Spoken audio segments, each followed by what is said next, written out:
Unfortunately, for some people, science is not an ongoing search for the truth and whose findings can help us make good decisions. It's a kind of priesthood.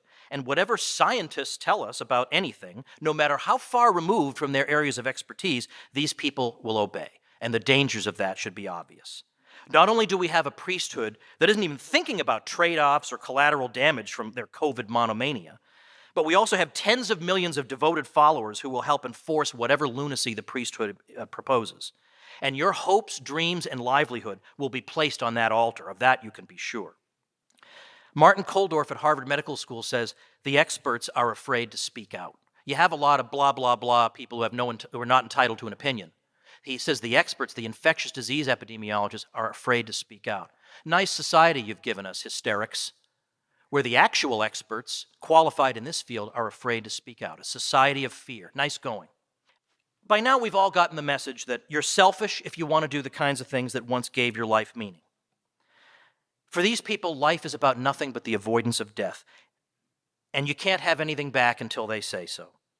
How did we let this happen? They wouldn't dare have told us this back when it was 15 days to flatten the curve. No way. Nope, you got to have virtual events over Zoom and no hugs and no weddings and 10 people at your father's funeral and all these other grotesque demands that we've gone along with. What metrics are they using to tell us when we can have things back? Not the ones they told us at the beginning. We've met all those. We still can't have anything back. Well, maybe you can have it in 2021. Fauci says spring of 2022 if everybody gets vaccinated. Okay. The doomers keep having this crazy comic book view of the virus. When Wisconsin's bars were allowed to open, that was supposed to lead to 1 million deaths. It didn't.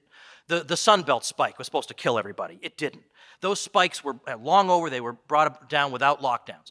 South Dakota never closed at all. They're doing fine. The virus does what it will do regardless of what our priesthood with their white coats and clipboards tries to do. There's a sickness out there, all right, but I'm not talking about COVID-19. I'm talking about the irrational, fact-free response.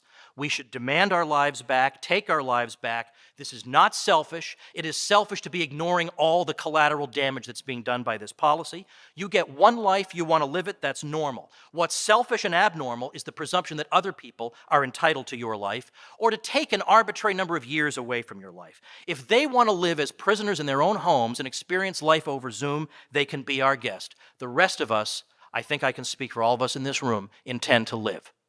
Thank you.